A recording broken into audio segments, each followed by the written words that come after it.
combinar as diferentes possibilidades de todas as maneiras possíveis. Isso, no fundo, também, mesmo que apesar de tudo, essa questão de não serem 2 sexos e serem 5 é bom mesmo do ponto de vista simbólico, não é? Pois, pelo menos rompe o binarismo, não é? E isso é efetivamente muito importante, porque, como sabemos até hoje, o que tem acontecido é que as tais pessoas consideradas hermafroditas, cujo o termo correto será intersexo, foram sempre vistas como defeito, não é? Como alguma coisa que era preciso corrigir, não é? Enquanto isso faz parte da diversidade humana, não é? Por isso nós vamos muito mais centrar-nos nas questões do género e de como, afinal, quantos géneros existem na realidade, e a Sandra até esteve a fazer este estudo e nos vai dizer quantos géneros, pelo menos, encontraste na tua pesquisa, mas é preciso, seria interessante também sublinharmos, e isso inclusivamente pode depois ficar para outro diálogo, porque não vamos ter tempo de falar disto tudo, sublinhar que do ponto de vista físico também não é verdade que existem só 2 tipos de corpos do ponto de vista sexual. Assim, à partida, há pelo menos 5, como nos dizia a autora, dos 5 sexos revisitados, não é? Mas se calhar podias falar-nos um bocadinho disso, Sandra, de quantos géneros nós podemos falar existentes? Pois, a questão que se coloca é à partida, logo, percebermos que efetivamente o género não é binário, não é? Não existem só aquilo que nós geralmente consideramos como homens e mulheres, e como homens e mulheres cisgênero, ou seja, em que o sexo que lhes foi atribuído à nascença coincide com aquilo que essas pessoas sentem intimamente ser, com aquilo que é a sua identidade de género, não é? Portanto, e com aquilo que é norma também, não é? E com aquilo que é expectável socialmente. Exato, com o papel social também, não é? Ou seja, é expectável que uma determinada configuração física, que é a forma como nós nascemos, corresponda a uma determinada forma de estar, aquilo a que nós chamamos de papéis sexuais, de se pensar, expressar, de se sentir emocionalmente, de exprimir as suas emoções, não é? E o que tu estás a dizer é que aqueles que combinam isto tudo desta forma expectável são os cisgêneros. Cisgênero, exatamente. E depois há toda uma outra parte da humanidade, não é? Dos seres humanos, em que essa linearidade não existe. Em que, efetivamente, o sexo que lhes foi atribuído à nascença não prediz aquilo que essas pessoas sentem ser e aquilo que essas pessoas desejam ser e desejam ser vistas pelos outros. E essas pessoas, geralmente, nós atribuímos o nome de transgênero, não é? Já não é cis, já não é essa coincidência, é uma descoincidência que tem muitos graus, muitas formas, muitos modos de se expressar. Portanto, muita diversidade, mas que, efetivamente, aquilo que os identifica, que os associa, é efetivamente haver essa descoincidência. Descoincidência, dizemos nós, porque era expectável haver uma qualquer coincidência. Exato. Se nós pensarmos que é possível, e há pouco falávamos disto logo no início, não é? Haver várias combinações entre a própria forma do corpo, a forma de estar, a forma de pensar, as expressões.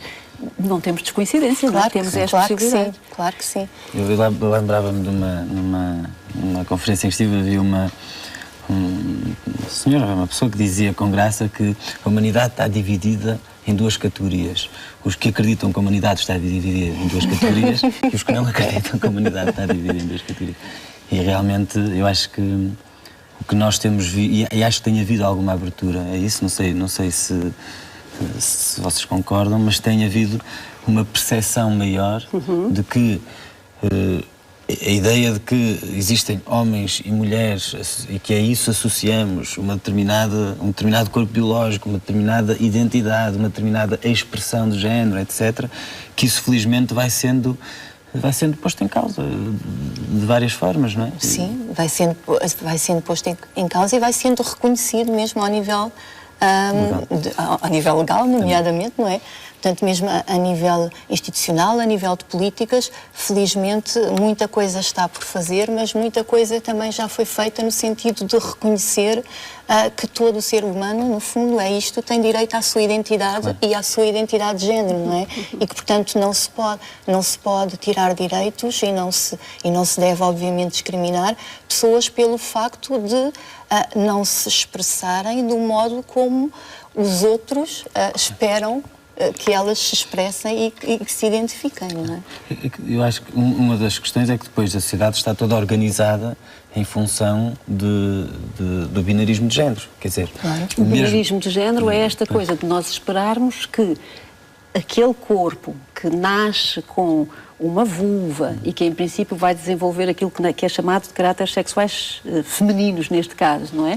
E que nascem as maminhas e nascem os pelos e que vai ter uma determinada composição, significa que é uma menina e por ser uma menina comporta-se de uma dada maneira. A mesma coisa em relação à composição de um corpo que tem um pénis, testículos e que depois também vai fazer um desenvolvimento biológico de uma dada forma e por isso se comporta de outra forma e se chama menino. E esta menina vai desenvolver-se de uma forma feminina, que nós inventámos esta questão, e o menino de uma forma masculina. É isto o binarismo de género, não é? E que existem apenas essas duas possibilidades, exato. não é? Não, era só porque, mesmo quando nós avançamos no reconhecimento de que, por um lado, de que as pessoas podem querer identificar-se com uma identidade de género, podem querer identificar-se como mulheres, mesmo se nasceram com um sexo biológico masculino. E, portanto, nós avançamos aqui, em vários países, também em Portugal, a possibilidade das pessoas que querem ser reconhecidas, ser tratadas como mulheres, por exemplo, tendo nascido num corpo masculino, de poderem ser e de ser reconhecido, inclusive, pelo Estado. Depois podemos ir aos pormenores e às dificuldades que ainda existem.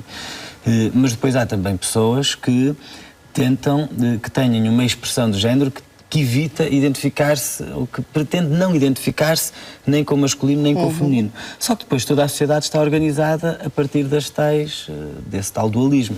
O exemplo mais óbvio, há um momento em que eu tenho que escolher em que porta da casa de banho é que entro, por exemplo. E, portanto, a intervenção também só ao nível quer do discurso, quer até do reconhecimento legal, não significa que a sociedade não esteja profundamente estruturada a partir da ideia de que existem dois sexos, da ideia de que existem dois géneros, até porque do ponto de vista também da desigualdade, de facto existem desigualdades construídas a partir dessas duas categorias, de mulher e de homem, né? E todas as desigualdades de género. Claro que sim, e quando se acumula as desigualdades de ser mulher com ser mulher trans, não é? Quando se acumula a discriminação da expressão da feminilidade com uma expressão trans, aí eu diria que a discriminação duplica ou até mais do que duplica, não é? Portanto, as expressões das feminilidades trans, efetivamente, são aquelas que em praticamente todas as sociedades são efetivamente as mais discriminadas, não é?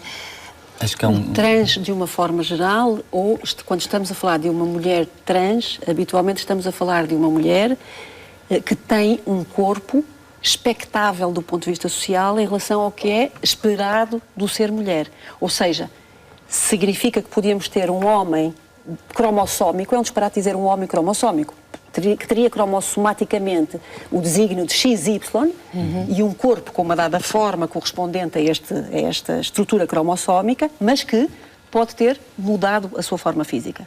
Claro que sim. E estamos a entrar agora numa das grandes discussões, porque isto é uma possibilidade e que habitualmente é mais organizada. Sim. Porque muitas pessoas dizem assim, bom, então se é homem, olhem, estamos a lembrar agora da Conchita, já lá vamos. Se é homem e se diz que é homem, então porquê que tem uma vulva? Ou se diz que é uma mulher, porquê que tem um pénis? E esta possibilidade de escolher ser homem, ser mulher com um pénis, é uma possibilidade que existe. É uma possibilidade. Inclusive em Portugal.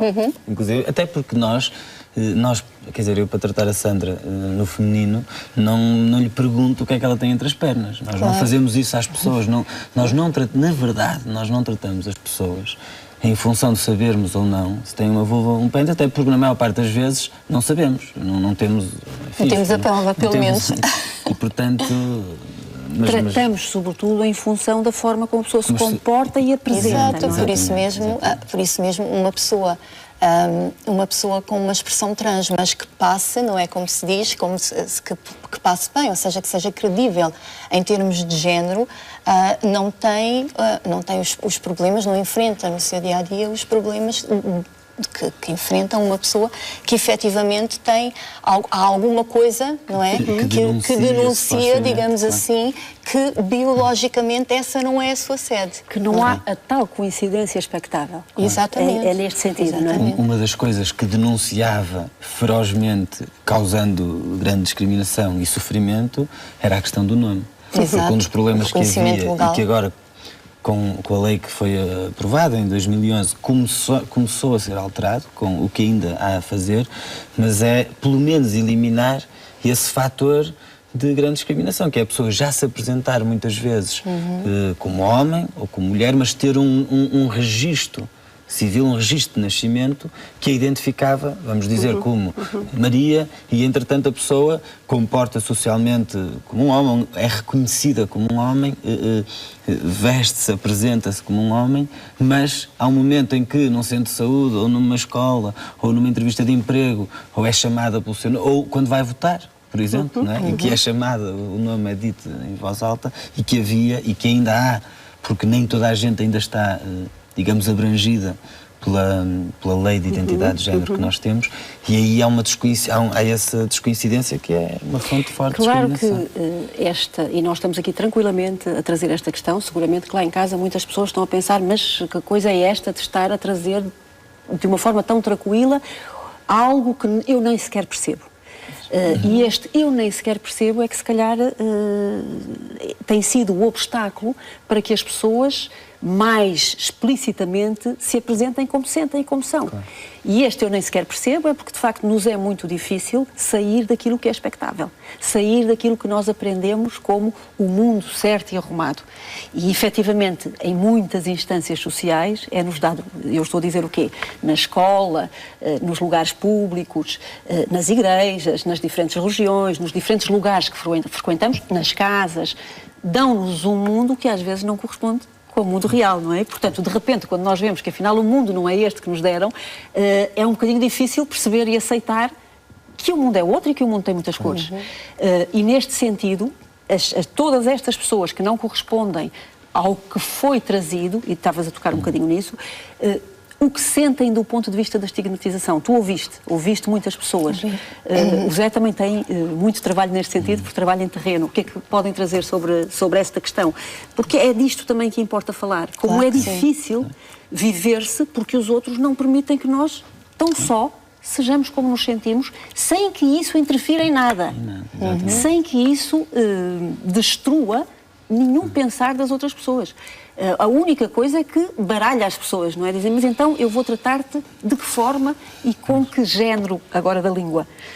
Mas isto parece-me menor em relação àquilo que as pessoas podem sentir, não é? O que é que poderiam trazer-nos desse dizer e sentir? Bem, em primeiro lugar temos que perceber que o que está aqui em causa é o género, e o género é praticamente aquilo que define uma pessoa, não é? Mesmo antes de nós nascermos, não é?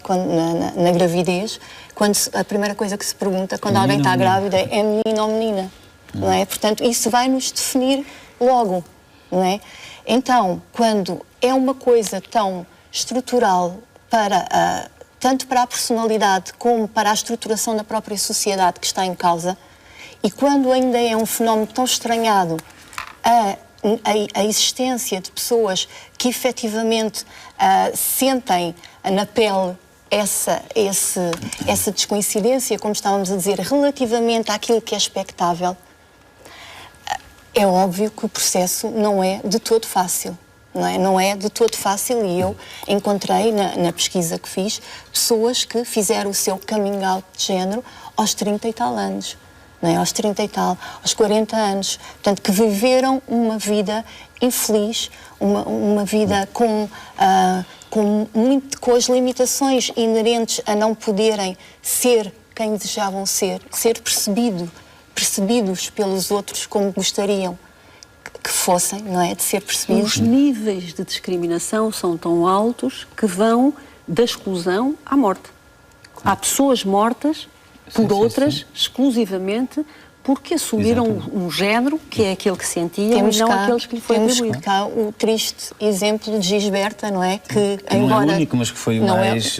o mais mediático, até pelos contornos um bocadinho assustadores de todo o episódio, não é? Embora, efetivamente, a Gisberta não tenha morrido em vão, porque foi a pedra de toque para se começar em Portugal, não sei se concordarão comigo, para se começar a falar destes assuntos em Portugal, efetivamente é que ela perdeu a vida, não é? Incluindo no que se costuma chamar da população LGBT, lésbicas, gays, bissexuais e transgênero. Mesmo no movimento de defesa dos direitos humanos das pessoas LGBT, o caso da Gisberta foi o que desencadeou uma consciência maior sobre os problemas, ou as questões, não é os problemas, as questões trans. Eu lembro-me na altura, quando estivemos a preparar a Lei da Identidade de Género, havia um relatório da União Europeia sobre quais eram os grupos mais discriminados na União Europeia. E os 2 grupos mais discriminados eram as pessoas transgênero e a comunidade cigana, as pessoas ciganas. Inclusivamente, por exemplo, porque as taxas de desemprego, a violência de rua, enfim, no espaço discriminação público, verbal, física, exatamente, sobre estes grupos, nomeadamente sobre a população trans, ou seja, todas estas pessoas que têm esta expressão, esta identidade de género que foge a suposta coincidência de que estávamos a falar, são realmente o grupo, ou um dos grupos, se não o grupo mais discriminado. E há histórias muito, é isso, de grande sofrimento em função disto. Quer dizer, quando é só uma questão de nós respeitarmos e quando estamos baralhados, de perguntarmos tão simplesmente às pessoas como é que querem que a gente... querem ser tratadas. Exato. Claro. Esta questão da pergunta é muito importante, não é? Já voltamos aqui, mas eu gostava só de sublinhar que tu há pouco disseste uma coisa interessante. Nós definimos-nos pelo género. E os outros definem-nos pelo género. Exato. Eu acho que essa é a grande questão. Eu queria dizer, ou seja, a humanidade é definida pelo género, é isso que eu queria dizer. Exato. Porque antes de termos um género, nós somos pessoas. Exatamente. Mas, efetivamente, as culturas e muitas das sociedades não permitem que nós nos definamos como pessoas e automaticamente impõem-nos um género. E, a partir daí, tiram-nos esta liberdade de podermos escolher uma forma de estar e de ser e de pensar e de observar e de movimentar, enfim, aquilo que depois vem sendo atribuído ao género. Claro que isto está ligado à tal expectativa, e eu, naturalmente, até dentro da minha área, serei condenada por todos os psicólogos. Não convém curar as expectativas dos outros, porque isto baralha o ser humano, mas é terrível quando é um problema das expectativas das outras pessoas sobre mim, numa coisa tão simples que é o perguntar. Quando eu dizia há pouco isto do perguntar, e já agora trazemos, porque está na atualidade, não é? A história que a Conchita trouxe e que nos ofereceu, e penso que isto é uma dádiva, a prova absoluta e inequívoca de que nós podemos fazer de nós as composições que quisermos. E isto é uma grande mais-valia. Mas do que se vai falando e do que se traz, eu ainda não vi, não sei o que gostariam de dizer a esse respeito, e a Conchita mostra claramente que usa o corpo que tem, com as possibilidades que o corpo tem, e naturalmente a maior parte das pessoas chama de Conchita, não é? Porque é desta forma que ela é conhecida pelo público em geral. Mas que eu saiba, ninguém lhe perguntou quem é ela, qual é o sexo dela. Nós sabemos que a personagem que canta, a artista é Conchita. Não sei se sabem alguma coisa, porque esta questão da autonomiação... Se a pessoa é Conchita. Quem é? Afinal, nós somos o quê e pertencentes a que género e quem decide o que somos? Eu posso dizer alguma coisa quanto a isso, porque, de facto, quando apareceu a Conchita, mesmo antes de ganhar, imensas pessoas vieram falar comigo acerca disso, não é? Porque sabem que eu estudo estes temas, e então eu fiz algumas pesquisas sobre a Conchita e posso dizer alguma coisa acerca disso. Mas antes disso, e antes que me esqueça, eu queria era dizer, relativamente ao que estavas a dizer, que efetivamente a grande luta continua a ser, mesmo com todas as conquistas de direitos que já estão concretizadas para esta parte da população, a questão continua a ser o direito das pessoas à sua própria definição de género, que a mim me parece uma coisa óbvia, mas pelos vistos não é assim tão óbvio, não é? Porque não pode haver ninguém que nos diga aquilo que nós somos, que não nós, não é? Portanto, a nossa identidade de género tem que ser definida, cada um sabe qual é a sua identidade de género. E o que nós temos, nomeadamente em Portugal e noutros países, é um avanço imenso, sem dúvida, que é, efetivamente, as pessoas já poderem legalmente mudar a menção ao sexo nos documentos de identificação legal, mas ainda se requer que isso seja feito mediante um diagnóstico médico. Ora, esse diagnóstico médico, o que é que significa? Significa que então a pessoa efetivamente só tem direito à sua identidade de género, ou a ver a sua identidade de género reconhecida, se ela for aferida, digamos assim, por terceiros. Exatamente. Claro, fica num corpo de especialistas, a quem se... Claro que aí há aqui um dado importante, porque o diagnóstico médico não é do que aquela pessoa tem direito a ser ou não. Poderia ser tão só esta pessoa tem possibilidade para a sua autodeterminação, ou seja, está em pleno uso das suas capacidades mentais. Exato. Porque isto é importante, não é? Isto é importante e é a razão pela qual até então as questões da medicina têm sido chamadas. E aquilo que eventualmente manterá ainda durante algum tempo, mas exclusivamente para uma intervenção no corpo. Caso contrário, as pessoas têm direito a fazer as opções que querem, no sentido de proteger e de saber se esta mudança, porque a pessoa pode, num determinado momento, exatamente porque está com alguma perturbação de personalidade naquele momento e em estado patológico, pode fazer uma alteração que depois se venha a arrepender.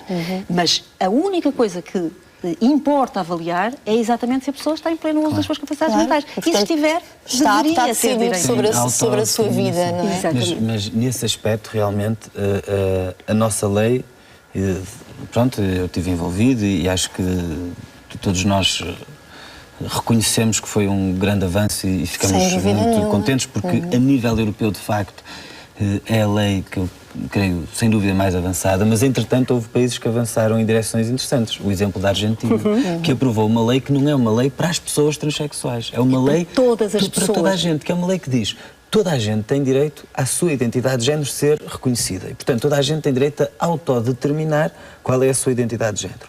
No caso em que seja descoincidente com o sexo em que a pessoa foi registada no nascimento e, portanto, o sexo do nome, digamos assim, pode, inclusivamente, solicitar a alteração desse nome. No caso em que a pessoa queira adaptar o seu corpo ao género com que se identifica, o Estado também, deverá intervir, permitir, apoiar que a pessoa... E aí entram os médicos, com certeza, os médicos são importantes para isso.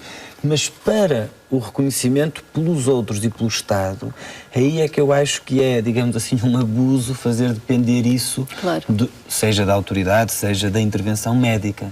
Porque, de facto, para eu ser reconhecido como homem, ou ser tratado como homem, não preciso nem do aval do médico, nem de uma intervenção cirúrgica. Basta, depende das relações sociais. Isso também é um pouco a diferença entre o género e o sexo, que são outros conceitos que também se calhar é importante trazer para aqui.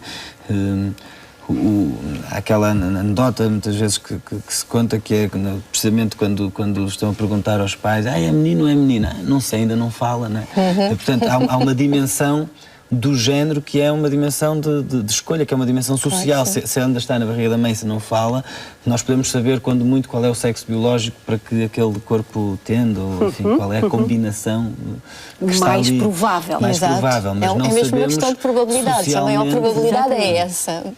Mas não sabemos socialmente qual é o papel que aquela pessoa vai querer assumir e como é que quer baralhar. E aqui entra a questão da Conchita, que eu acho que eu que não acompanho a televisão, eu não costumo, enfim, acho que a maior parte das pessoas perdeu um bocadinho o rastro a esse festival, mas realmente gostei que a Conchita tivesse ganho, não pela questão musical, porque musicalmente, enfim, todo o Eurovisão não é fascinante, mas acho que suscitou uma discussão que a mim, enquanto pessoa interessada nestes temas, enquanto sociólogo, enquanto interveniente político, acho que é uma discussão que foi importante.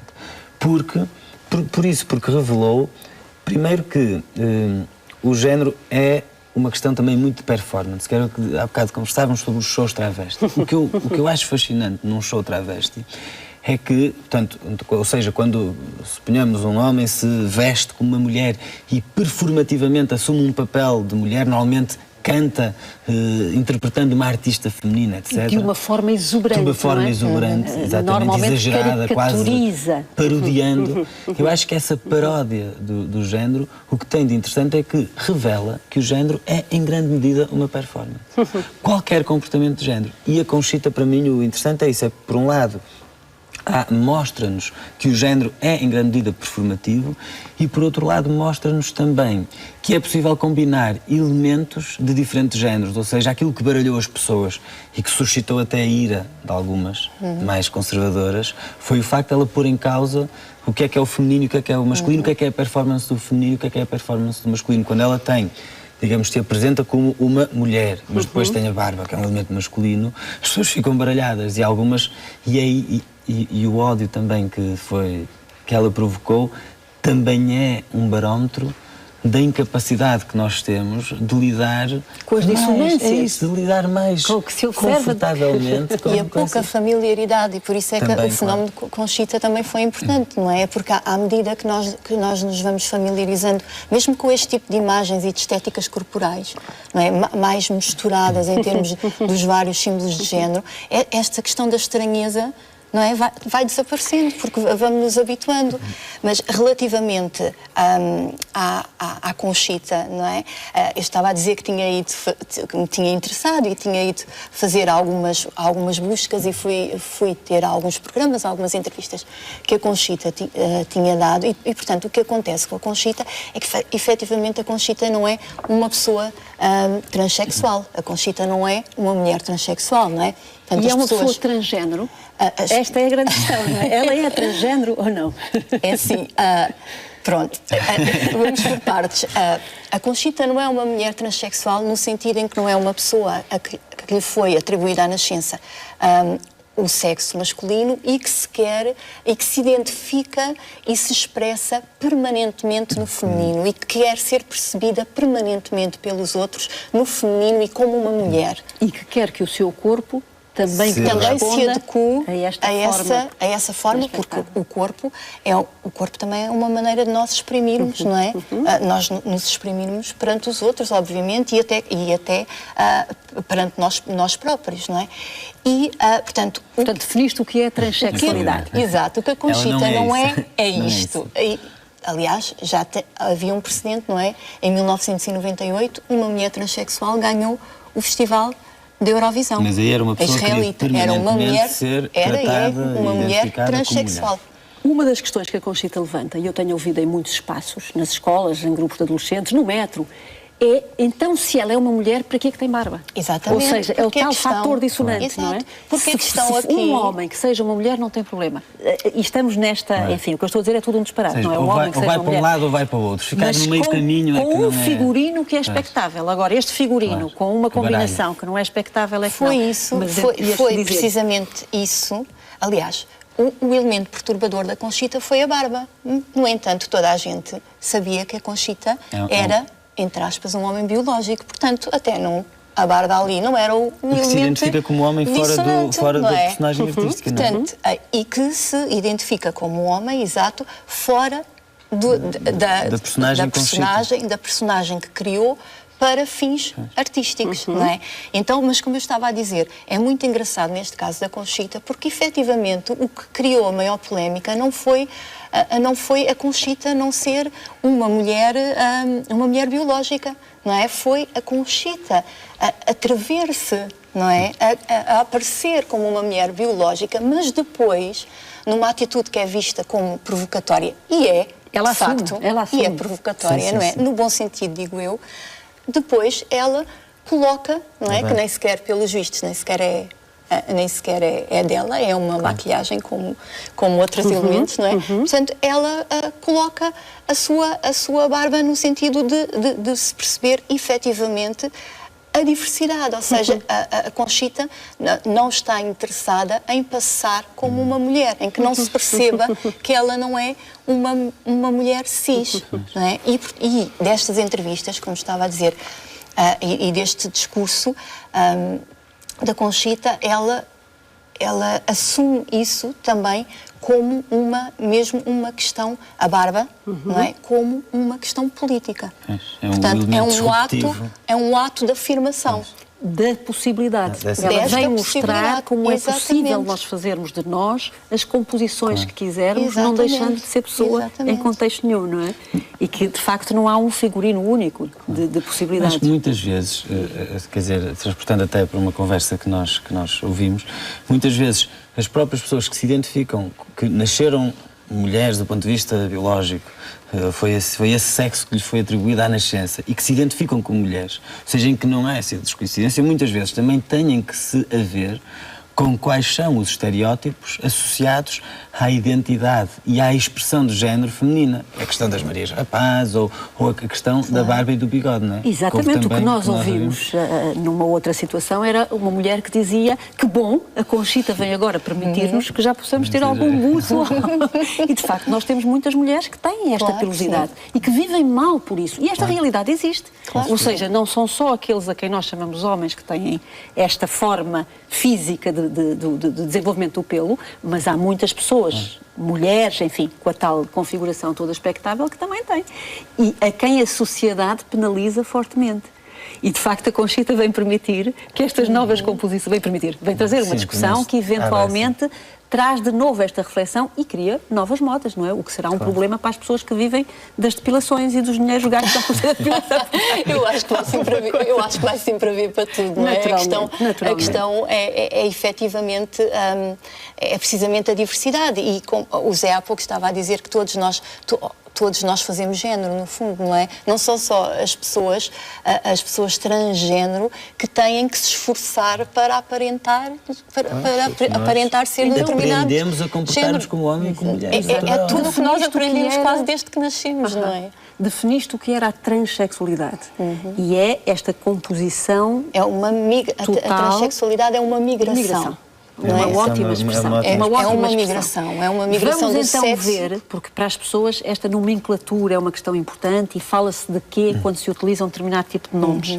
Quando nós estamos aqui a falar de transgéneros, estamos a falar desta múltipla possibilidade de não corresponder ao género socialmente expectável. Exatamente. Queres desenvolver um bocadinho isto? Os dois, não é? Eu acho que a Sandra, acho que aquela ideia da migração, de quem quer fazer viagem, de quem quer chegar, eu acho que ela uma vez definiu, acho que é melhor.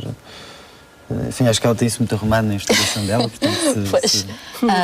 Pronto, então, é assim, geralmente o termo transgénero é utilizado para, precisamente, ou na utilização que lhe vem sendo dada desde os anos 90, não é? Da década de 90 do século passado, é um termo que é utilizado para um termo inclusivo de todas essas expressões, as tais que não são cis, não é? As tais que têm algum elemento de coincidência. Dentro desse transgénero, aquela forma, aquela modalidade, digamos assim, que tem uma maior visibilidade, e há pouco também estávamos a falar disso, é a transexualidade. Não é? É aquele modo de transgénero que implica precisamente uma migração do sexo que foi atribuída à nascença para o género, não é? E porquê é que se tem que dizer isto? Porque à nascença atribuem-nos um sexo e, por defeito, digamos assim, um género. Não é? Exatamente. Porque não há esta distinção, não é um pacote, não é? E, portanto, há essa migração e, portanto, as pessoas transexuais sentem-se permanentemente e vivem, se assim tiverem condições, obviamente, ou quando têm essas condições, permanentemente no género que se identificam, que é o oposto, e é engraçado isto que nós dizemos e o que nós temos que dizer para nos fazermos entender, porque se calhar podíamos pensar porque é que se usa a palavra sexo oposto, não é? Porque é que o sexo masculino ou o género masculino será oposto ao feminino, não é? Porque não há nenhum oposto aqui, não é? Ou seja, daquilo que nós estamos a dizer também é que os géneros têm mais um contínuo e não são uma categoria tão dicotómica como não são até então todo. se fez crer. E é provavelmente esta destruição desta dicotomia que todos estes transgenderismos, estes transgéneros vão trazer. E, curiosamente, estamos a preparar as pessoas para aceitarem muito melhor os transexuais que os transgéneros. Claro. O transexual, aliás, que não era aceito, ou seja, a pessoa que fazia a migração completa, passa agora a ser aceito porque esse ao menos faz a migração completa. E os outros é que não. Porque no fundo está a trabalhar dentro do binarismo, não é? As pessoas transexuais estão a trabalhar dentro de um binarismo, ou melhor, destas duas categorias que são as aceites. Vão não é? de uma categoria para outra, mas não baralham necessariamente. Mas combinam, né? Ou seja, volta a haver conformismo entre tudo. Até aí, digamos que, e atenção, nós estamos a dizer isto, mas as pessoas transexuais são muitíssimo discriminadas e isto não pode... E têm todo o direito, numa sociedade que se organiza em torno da categoria homem-mulher, quererem, enfim, assumir uma das categorias. E era o que diziam, não é? Felizmente não é? temos uma lei, mas há muito por fazer. Há muito por fazer e há muito por fazer, sobretudo na forma como as pessoas se relacionam umas com as outras. E na forma como as pessoas estão ao lado umas das outras. Naturalmente que as instâncias políticas têm aqui um papel importantíssimo. Para além de todos nós em geral. Eu acho que, se calhar depois podemos voltar, mas não tinha acabado só esta questão do transgênero. Vamos só pegar nisto e depois voltamos aos transgêneros, pegar nesta questão dos transexuais para depois voltarmos. Porque, realmente, onde é que nós avançamos? Na questão do reconhecimento do nome. Ou seja, de alguém que quer fazer essa migração e que, neste momento, já pode alterar o registro de nome. Onde é que nós temos reconhecimento, mas muitas vezes os direitos não podem ser exercidos? Por exemplo, nas questões da saúde, porque nós podemos até ter um reconhecimento formal, mas se não houver médicos especializados que possam acompanhar estas pessoas, se o Serviço Nacional de Saúde ele próprio for debilitado e, portanto, se quem tiver menos dinheiro não tiver acesso aos cuidados de saúde, nós estamos a limitar. E depois todas as questões económicas que andam a par das questões do reconhecimento, porque muitas vezes nós tendemos no pensamento político, inclusivamente, a distinguir o que é a redistribuição dos recursos materiais e o reconhecimento das identidades, a dimensão mais simbólica. Só que uma e outra andam muito juntas, porque não é por acaso que que as pessoas transexuais têm altas taxas de desemprego e têm mais ainda do que muitos outros grupos, porque há um fator de discriminação, quer dizer, porque elas sofrem os mesmos problemas que todos nós, e portanto que a população em geral, nomeadamente o desemprego, a crise, a austeridade, mais ainda o facto de serem muitas vezes discriminadas, postas de lado pela circunstância da sua identidade de género, não é? E portanto eu acho que há aqui além de nós podermos, do ponto de vista legal, ainda avançar mais no sentido de dizermos, de reconhecermos a autodeterminação das pessoas transexuais, que acho que ainda há um caminho a fazer, porque ainda ficamos um bocadinho presos ao paradigma médico, do poder médico sobre as identidades. Isso por um lado. E por outro lado, há depois que garantir que a mudança social e o exercício dos direitos são efetivos. Quando a pessoa vai ao registro, a lei é respeitada e não há uma lista que diz que só este ou aquele médico é que pode fazer. Quando a pessoa vai ao Serviço Nacional de Saúde ou a outros sítios. Mas agora, encerrando o capítulo de sexual... Ainda não encerramos. Voltando agora se calhar aos travestis, ou que são os transgêneros, acho que são categorias que era útil às pessoas também. Mas só para terminar ainda a questão da transexualidade, é para dizer que é precisamente nesta modalidade que há simultaneamente, ou é comum que haja simultaneamente uma migração de corpo. Não é? Portanto, é aqui que se colocam mais as questões das transformações corporais para uma adequação àquilo que a pessoa sente ser. Não é? E, portanto, são por isso ser preciso, exatamente. Exatamente, e por isso ser preciso que outras condições também estejam reunidas para que a pessoa possa viver plenamente a sua identidade de género. Portanto, é uma migração também de corpo. Depois, dentro do transgênero, há toda uma outra variedade de formas de se sentir e de se exprimir em termos de género. Por exemplo, a Conchita é um caso de oscilação de género. Portanto, não é é migração, é uma oscilação.